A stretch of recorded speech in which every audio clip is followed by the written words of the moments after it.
So we're ready to start sewing now, but before we do, let's talk about the machinery setup. So if you're using a sewing machine, then you want to use a ballpoint needle. I've got a medium or number 80 size ballpoint needle set up in my machine here.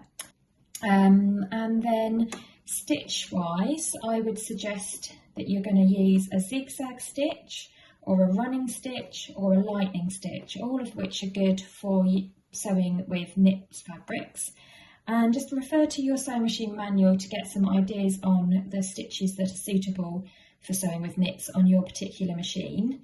And keep your scraps, you'll have some scraps from having cut your top out. So just use those to test your stitches just to get yourself comfortable with the stitch that you're using. Don't use a straight stitch for sewing with knits because it won't move with the fabric and it will crack, the thread will break. So zigzags are much better, or stitches which are really designed for sewing with stretch. So that's the setup on your sewing machine. Now on your overlocker, I'm going to lift this up, you probably can't see very clearly, but if we look under here, on an overlocker you have two sets of feed dogs. The feed dogs are the jaggedy bits that sit at the bottom of your needle plate underneath your presser foot. And with a sewing machine they just work like this, pulling the fabric through as the stitches happen. With your overlocker you have two sets of feed dogs and they can either work in unison, neutral, they can either work like this, which is basically pulling the fabric apart as it goes under the foot, and what that will do is stretch the fabric out and that can create a wavy seam. Or you can do the opposite and you can have the feed dogs working like this, basically scrunching the fabric together as it goes under, which can create ruffles or gathers. Now with stretch fabrics, as a stretch fabric passes through your overlocker, a knit fabric passes through your overlocker, if you leave your differential feed on a neutral setting, just because it's stretchy, it will actually stretch a little bit, and what you'll end up with is a slightly wavy or stretched seam. So what we want to do is we want to increase the differential feed to about 1.5, and that will what will happen then is that those feed dogs will work together just to push the fabric together as it's going under, and that will counteract the fabric's natural tendency to stretch, and it will just correct any stretching that might occur. I'll do a quick demo for you to show you what I mean. It's a funny thing to get your head around. Here's a piece of my scrap fabric. First of all, I am going to sew with neutral differential feed. So if I was sewing with a woven fabric, I would have it on neutral differential feed.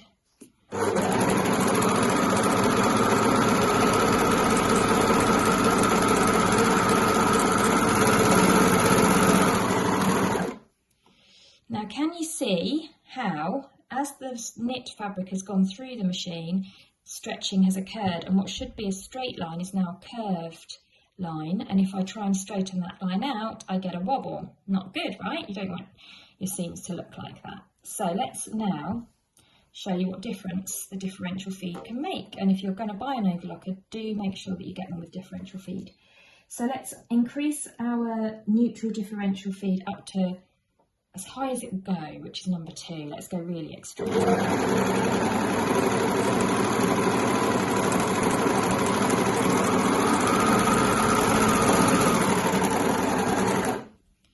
Now, can you see how that is now straight, but it's almost, if you look closely, look where this shows up, it's almost gathering, it's almost creating a few little gathers there, and it's almost started to curve it in the opposite direction. It's almost like it's scrunching it together too much. It's much better, but it's not quite there yet.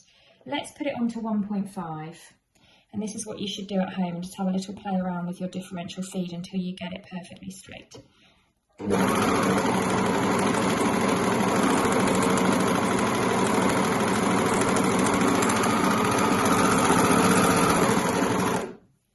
There you go, and that is just how you want it to be.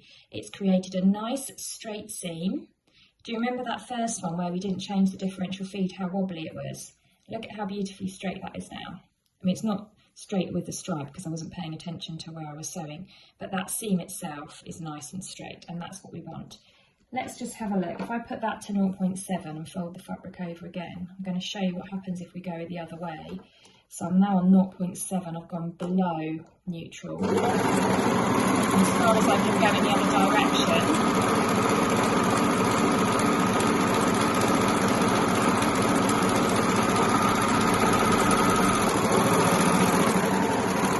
And look at the difference, just look at that wibbly wobbly.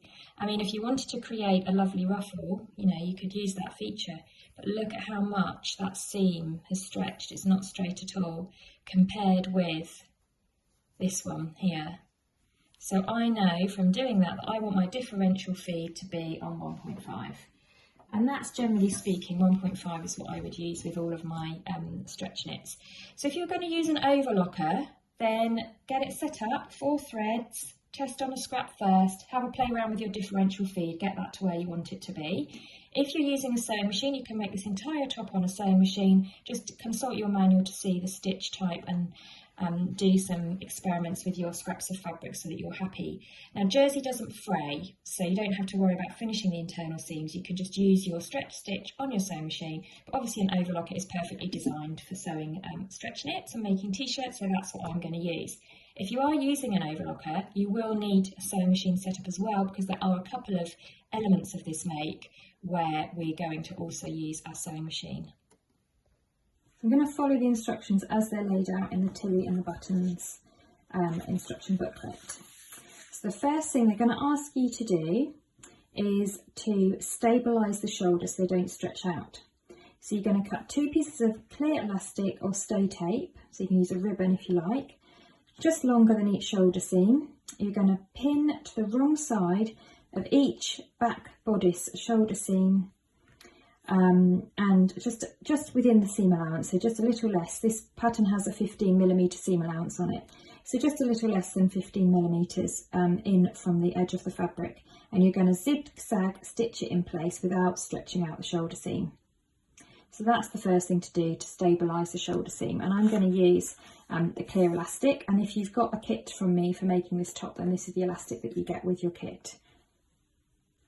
So here's my back bodice panel, the one with the shallow scoop on the neck. I'm looking at the wrong side of my fabric, and I'm just going to draw a line 1.5 centimetres down from that top edge there. This is just a bit of a guide really. I'm using a friction pen, so this is a pen that people use for practicing their handwriting. The little ones use at school, and it just rubs out with heat. So when you iron that, that's going to disappear. But that 1.5 centimetre line will give me a nice guide. And remember that I'm working on the wrong side of the fabric here. So let's line that up again on the other side.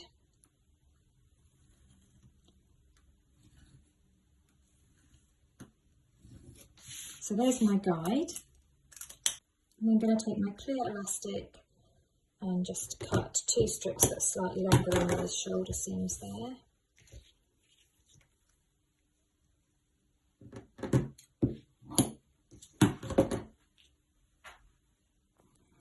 And using wonder clips, I shall just secure that elastic so that the bottom edge of the elastic is in line with the 1.5 centimetre line that I've just drawn. Do that on both the shoulders.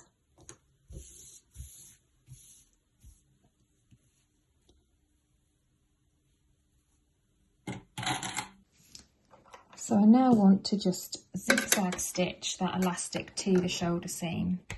So remember, the bottom edge of my elastic is lining up with that 1.5 centimetre line. Put my foot down to anchor that all in place. I'm going to use a zigzag stitch, so I'm just going to set up my machine with a zigzag stitch, which is going to be a stitch width of 3 and a stitch length of 2. And I'm just going to stitch down that elastic to hold it in place. I've put a ballpoint needle in my machine for sewing with stretch, sewing with jersey knits. And I'm just going to hold that in place with my fingers, and off I go.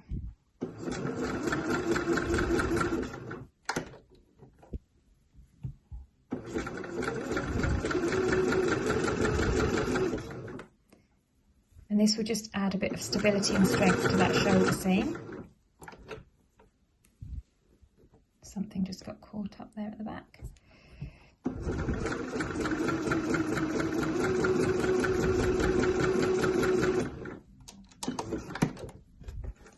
And then I can trim off the extra elastic at either side, and that will just get encased in that shoulder seam to strengthen it a bit. And you can see how it's just lining up. The bottom of the elastic is lining up with the bottom of that line. So I'm going to do it on both of the shoulders. And remember, that's all going to be sort of internal, so you're not going to see it, but it's just going to give the shoulder a bit of strength. So those shoulder seams have now both been stabilised with the elastic. Oops. We're now going to lay the front and back bodice pieces together, right sides together, and we're going to sew up the shoulder seams. So there is my back bodice looking at me right side up.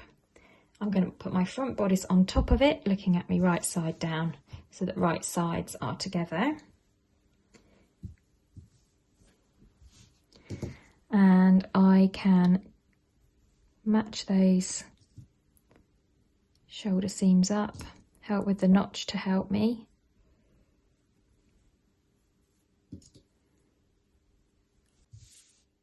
They're all clipped together, ready to now sew together. If you're using a sewing machine, then this is a 1.5 centimetre seam allowance. You'll just sew along here and sew along here, and then press the seam allowances open and flat or towards the back. You don't need to zigzag the edge of jersey because it doesn't fray like a woven would. You can just choose which stitch you use on your sewing machine for the sewing of this top. Most sewing machines will either have a zigzag stitch, which is good for stretch knits because it stretches, or a running stitch, which is a broken zigzag, or a lightning stitch or a knit stitch, which looks like a kind of a jaggedy lightning strike, and that, you know, will allow you to sew a seam which will stretch with the fabric. Just have a look at your sewing machine manual, which one of those stitches is going to be best for you to use, and test out a few on a scrap of fabric to test which one is your favourite before moving on to sewing your actual top.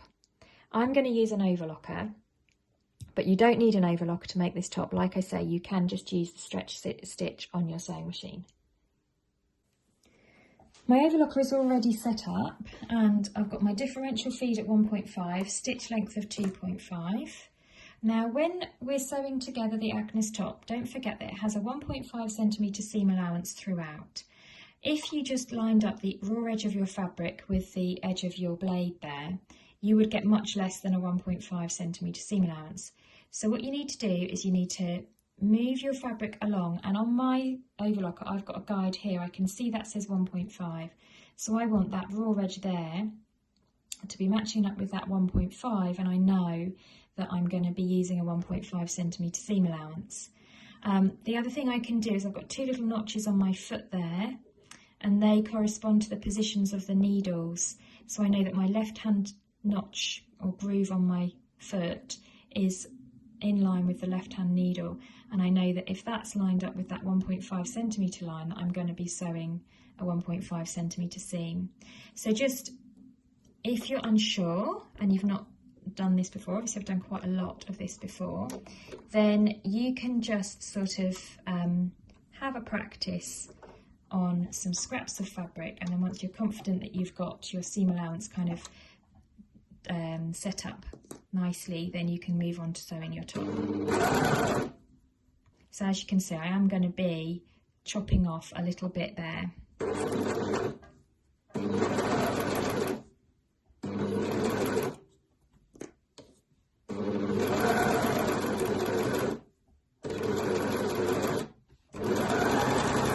That line of overlocking is in line with the 1.5 centimetre line that I drew. So that's my shoulder seams done.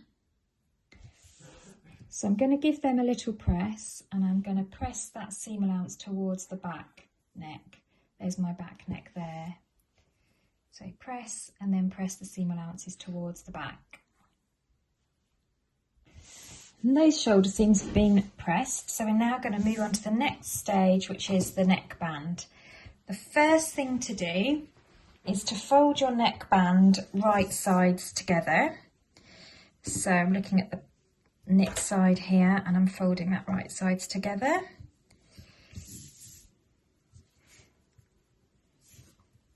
So I'm looking at the knit side here and I'm folding that right sides together. And then I'm going to match up those raw edges at the end of that band. Pop a clip there to keep it in place. And I'm just going to overlock that together. And remember, 1.5 centimetre seam allowance. So I want to be sewing 1.5 centimetres in when I'm overlocking. Otherwise I'll end up, if I don't use that 1.5 centimetre seam allowance, I'll end up with a neckband that's too big. So that's now been sewn together. You then need to press that either open and flat if you're using a sewing machine, or want to one side if you're using an overlocker. And then whilst you're at your iron, fold the whole band in half, wrong sides together. So you end up with a neckband which is, you're looking at the right side here, wrong side in the middle. And you're now ready to pin that to your neckline. Now the first thing that you want to do is, in order to get the fullness of the neckband distributed evenly, just fold it in half. So I've got my seam there, fold it in half, and then just make a little chalk mark at the other point. So I've got my chalk mark there and my seam there, chalk mark seam. So I know that that's in half, and then do the same on your bodice. So we're going to just fold the back neck together to get the exact halfway point. So I'm going to match up those shoulder seams, match up those necklines like that, and then I'm going to put a halfway chalk mark there, same at the front. So all these chalk marks are on the wrong side of the fabric. So match up the shoulder seams, match up those curves, little chalk mark in there at the halfway. So that's my centre front and my centre back marked out. And that will help me, because the next thing that I have to do is to attach my neckband to my top. And what you'll find is your neckband is always going to be smaller than your neckline opening, and this is so that it all gets drawn in and sits flat. And we're going to use pins for this actually. So I start off by matching that centre back neck mark with my seam, and I'll pop a pin in there to hold it in place. And then I'm going to come round to the front of the top and I'm going to match my other chalk mark with the centre front there. You see those two chalk marks matching up, and I'll put another pin in here. So I now know that that is even. Let's open this out and show you.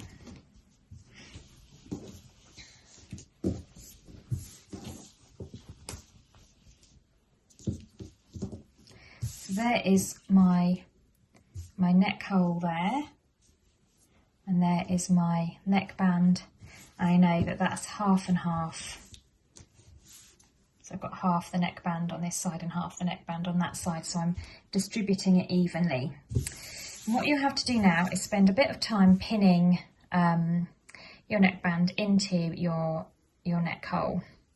And what you'll find is that the neckband is smaller, so with each section you'll have to be stretching the neckband out a little bit. So each section should kind of look like that, with the neckline having a little bit of fullness in it.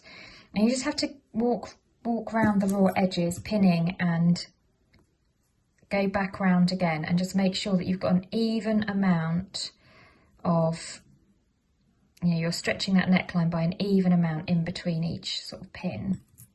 And you might have to go back and forth a few times to get it right. Because you do want to be sort of stretching that neckband into that neckline. so that once it's sewn in place, it will kind of ping to the inside and sit flat. And the best thing to do is to sort of pin to begin with, and then baste.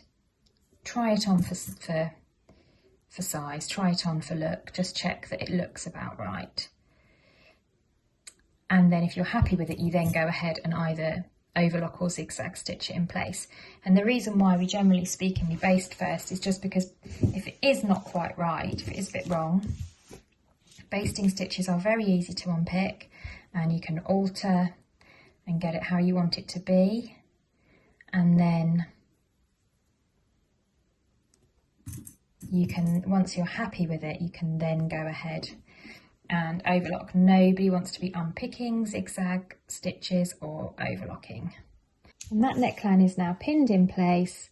Let's now take that over to the machine and just baste round and then see how it looks. So you can take the free arm off of your machine and just post that neckline through there. Line up the raw edges and just come around that neckline edge, stretching the top so that the neckline fits as you go, and just check how it looks. And with a basting stitch, it's a straight stitch and you want to just increase the stitch length up as high as it will go, so I'm on 5. Take the pins out as I go round and off I go.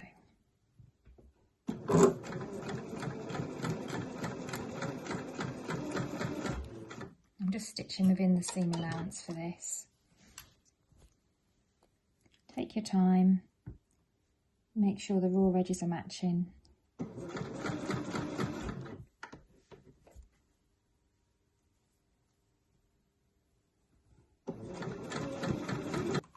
There we go.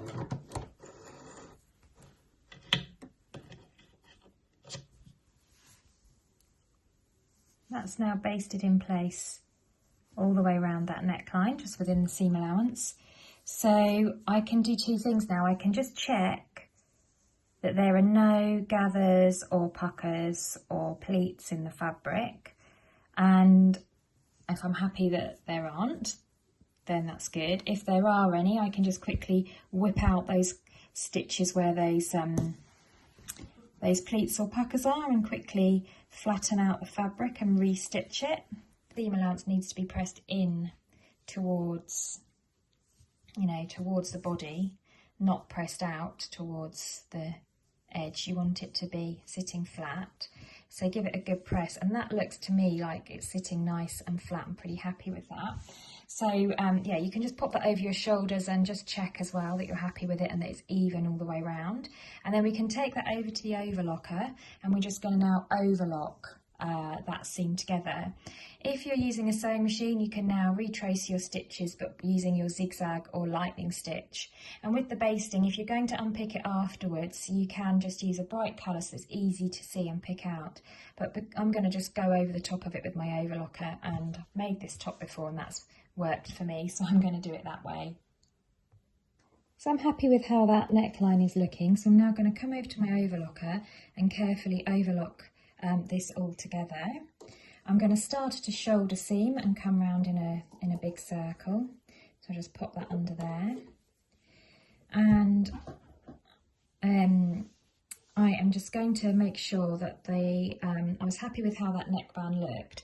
So I'm going to make sure that the left hand needle is coming in on kind of just inside of my basting stitch there, so I will be chopping off a bit of the seam allowance.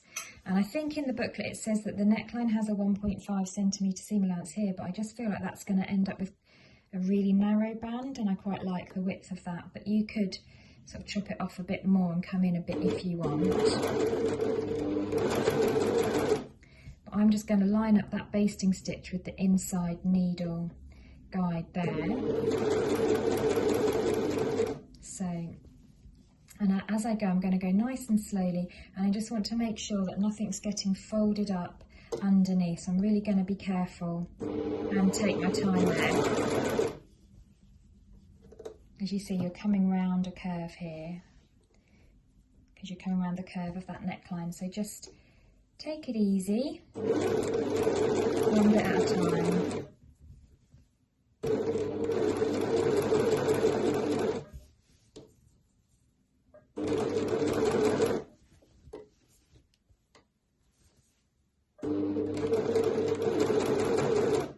And I've got my thumb underneath there as I'm holding the fabric, and that is helping me to feel as it's going in that there aren't any kind of pleats or puckers. Now coming right back round to where I started. So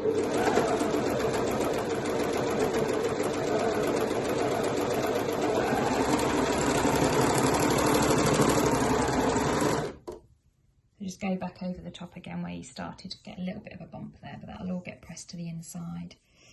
And there you have it.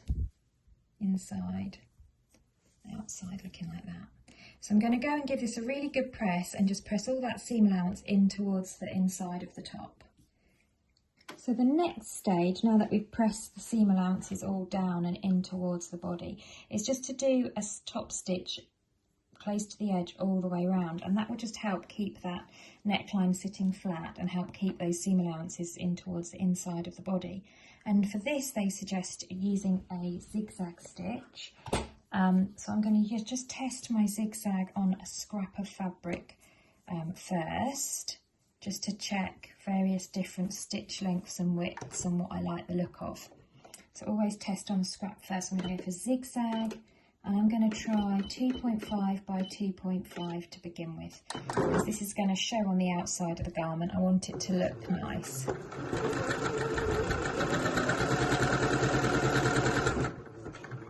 And I think 2.5 by 2.5 is what they suggest, so let's just check.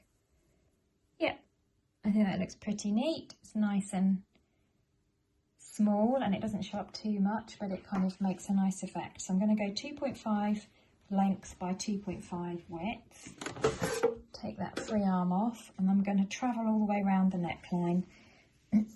Just doing so I'm looking at the right side of the garment as I sew, and I'm just going near to this edge here on the top, on the side, you know, the bodice side, not the neckband side. Everything's been pressed open and flat, and my seam allowances are all pointing down towards my top. So what I'm doing is I'm sewing my seam allowance to my top, whoops, using a zigzag stitch. Now some tips for you as I go round. This seam line here, I'm just measuring up with a little line I've got on my foot. So whatever you use as a reference point, just find something that you can use, and then you'll find that your zigzag stitch will look even all the way round. So I'm avoiding looking at the needle, and what I'm looking at is this point here where this seam is lining up with that bit on my foot. The second tip is every few stitches, when you go round the curve of the neckline, is with the needle down, lift up the foot and just flatten everything out, because you are going round a curve here. So you can just kind of lift and flatten every few stitches, just to make sure you're not dragging your fabric too much and it's travelling around that curve nicely. And just take your time. Coming back now to where I started.